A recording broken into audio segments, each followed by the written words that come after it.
नमस्कार सर्वांना. कसे आहात सगळे? मस्त आहात ना? आशा करते तुम्ही सगळे आनंदात असाल. तुम्हा सर्वांचं अगदी मनापासून स्वागत आहे आपल्या चॅनलवरच्या आजच्या या व्हिडिओमध्ये. तर आजच्या व्हिडिओची सुरुवात झाली आहे मस्त अशा छानशा सवयीपासून. सकाळी उठल्या उठल्या आपला जो बेड आहे तर तो जमवून घेतला की घरातलं जे वातावरण आहे तर ते बघा किती छान वाटतं.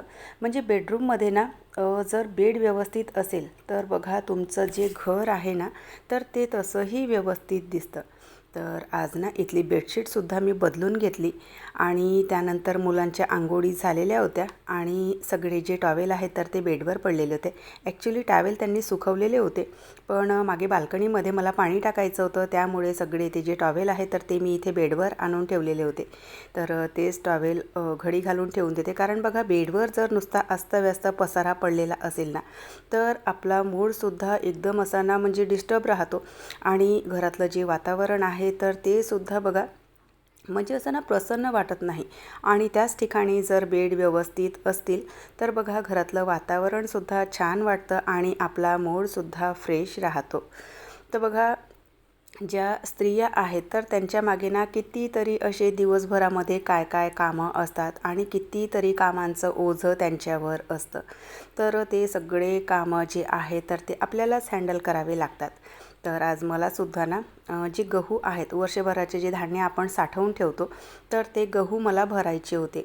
परवाच्या दिवशी माहेरी गेलेली असताना तिथूनच जे गहू असतात तर ते मी आणलेले होते. तर बघा गहू वगैरे ना आपण वर्षभर साठवून ठेवतो किंवा कुठलीही गोष्ट वर्षभर साठवून ठेवतो तर थोडीशी ना त्याची प्रिपरेशन आपल्याला करावी लागते. तर जे धान्य साठवण्याची जी कोटी असते म्हणजे जे ड्रम असतं तर त्याला ना उन्हामध्ये छान असं सुकवून घेतलं आणि त्यानंतर मी काय करते जे गहू आहेत ना तर त्यांना ना थोडंसं चाळून घेते. म्हणजे त्यामध्ये जे काही वरत्या कुशा वगैरे असतात तर त्या येऊन जातात आणि त्यातल्या त्यात जे बारीक गहू वगैरे असतात तर ते सगळे निघून जातात. म्हणजे जेव्हा आपल्याला वेळेवर गहू स्वच्छ करायचे असतात त्यावेळेला बघा फारसा वेळ आपल्याला त्याला द्यावा लागत नाही. म्हणजे पुन्हा चाळणी काढा किंवा सूप काढा, अगदी वरचेवर त्यांना आपण निवडून घेतलं की होऊन जातं. एकतर बघा या प्रोसेससाठी आपण ना जे गहू आहेत तर ते फिल्टरसुद्धा करू शकतो. कधी कधी ना माहेरून जे गहू येतात तर ते फिल्टर करून येतात, पण कधी कधी त्यामध्ये जास्त जर केर कचरा नसला की मग ते लोक काही फिल्टर करत नाही. पण मला ते गहू तसेच भरून ठेवणं काही आवडत नाही. त्यामुळे मग अशा प्रकारे गहू जे आहेत तर ते मी स्वच्छ करून घेते. सगळे जे गहू आहेत तर ते स्वच्छ झालेले आहेत आणि त्यानंतर मग सगळे जे गहू आहेत तर ते ड्रममध्ये भरून घेतले.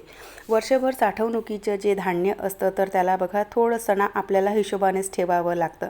जे गहू आपण भरतो तर ते सुद्धा ना वाळवून घ्यायचे. पण हे जे गहू माझ्या इथे आलेले आहेत तर ते म्हणजे तिथूनच माझ्या माहेरूनच ते लोक वाळवूनच देतात. तिथे ना व्यवस्थित छान घराच्या समोर पटांगण आहे, मोकळीक आहे, तर त्यामुळे तिथे ना त्यांच्या इथे चांगलं असं व्यवस्थित वाळवता येतं. तर जेव्हा कधी त्यांच्या इथून मी गहू वगैरे आणते तर ते लोक तिथूनच वाळवूनच देतात.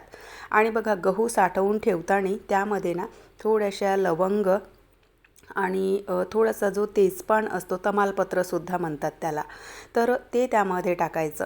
नाहीतर मग बघा पारट तिकडीच्या गोळ्यासुद्धा येतात. म्हणजे जे धान्य वगैरे प्रोटेक्शनसाठी ज्या काही केमिस्टमध्ये बघा अशा ना गोळ्या किंवा पावडर वगैरे मिळते, तर ते सुद्धा बेस्ट असतं. नाहीतर मग घरगुती उपाय जर तुम्हाला करायचा आहे तर त्यामध्ये थोड्याशा लवंगा टाकायच्या आणि थोडंसं तमालपत्र टाकायचं, तर त्याच्याने सुद्धा धान्याला कीड लागत नाही. पण त्याआधी बघा गहूना छान असे वाळवून घ्यायचे. ज्यामध्ये तुम्ही धान्य भरत आहात, जो ड्रम असेल किंवा जी कोटी असेल तर त्यालासुद्धा चांगलं वाळवून म्हणजे उन्हामध्ये सुकवून घ्यायचं चांगलं असं व्यवस्थित. ते जे ड्रम आहे तर ते गरम राहिलं की त्यामध्ये मॉइश्चर जो आहे ना तर तो फारसा येत नाही. तर त्यामुळे त्याला चांगलं असं उन्हामध्ये ठेवून घ्यायचं आणि त्यानंतर मग जे काही धान्य आहे तर ते भरून घ्यायचं. तर अशा प्रकारे बघा इथे जे सगळं धान्य आहे तर ते मी इथे भरून घेतलं. यावेळेला फक्त 1 क्विंटल गहू आणलेला होता, कारण जे ही धान्य आहे तर ते आम्ही 4 व्हीलरनेच आणतो. तर एकाच वेळेला सगळं जे धान्य आहे तर ते आणू शकत नाही. म्हणजे 2 क्विंटल गहू मी आणते तिथून आणि 2 क्विंटल तांदूळ आणते. तर आम्ही सगळी मंडळीसुद्धा होतो आणि धान्यसुद्धा आणायचं होतं, म्हणून मग 1 क्विंटल आणलेलं. तर गव्हाचं काम सगळं आटोपलं आणि त्यानंतर ना मला किराणासुद्धा लिहायचा होता, कारण महिन्याची जी स्टार्टिंग असते, पहिला जो आठवडा असतो तर तो ना थोडासा म्हणजे बघा खूप असा बिझी असतो. पूर्ण महिन्याभराची जी तयारी आहे तर ती आपल्याला करून ठेवायची असते. तर त्यामुळे महिन्याच्या पहिल्याच आठवड्यामध्ये बघा बऱ्याचशा गोष्टी आपल्या मागे असतात. त्यातलं एक महत्त्वाचं ते म्हणजे किराणा आणणं. तर किराण्याची जी डायरी आहे तर ती मी आता लिहायला घेतलेली आहे आणि आज ना बरेचसे कामं आहेत पुन्हा, म्हणजे किराणासुद्धा आणून जमवाजमव करायची आहे त्याची. माझी भाची माझ्या इथे आलेली आहे तर तिचं आणखी सोनाराकडे म्हणजे ज्वेलर्सकडे तिचं नाक टोचवायला न्यायचं आहे. सोबतच ज्या डाळी असतात, तुरीची डाळ आणि चण्याची डाळ, तर ते घेण्यासाठी सुद्धा मला मिलवरसुद्धा जायचं आहे. तर आज बरेचसे कामं आहेत आणि सकाळपासनं म्हणजे हे जे कामं आहेत तर ते माझे चालू आहेत. सकाळपासनं थोडं एक्स्ट्राचे जे कामं आहेत तर त्यांची प्रिपरेशन माझी चालू आहे.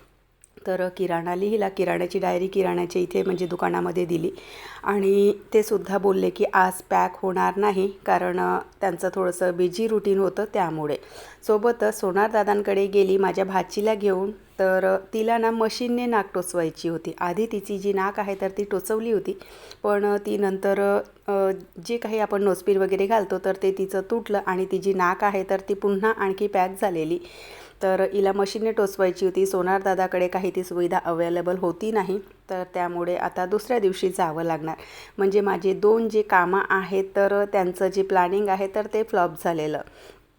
त्यानंतर मग आम्ही निघालो आहे डाळ मिलमध्ये, म्हणजे ज्याही डाळी आपण घेतो, तुरीची डाळ किंवा चण्याची डाळ. आता मला बघा वर्षभर ना धान्य साठवून ठेवण्याची सवय आहे, म्हणजे तांदूळ, गहू किंवा ज्याही डाळी वगैरे असतात तर त्या मी वर्षभराच्याच घेऊन येते. कारण मग बघा महिन्याच्या किराण्यामध्ये ना तितकंच आपलं जे ओझं आहे तर ते कमी होतं.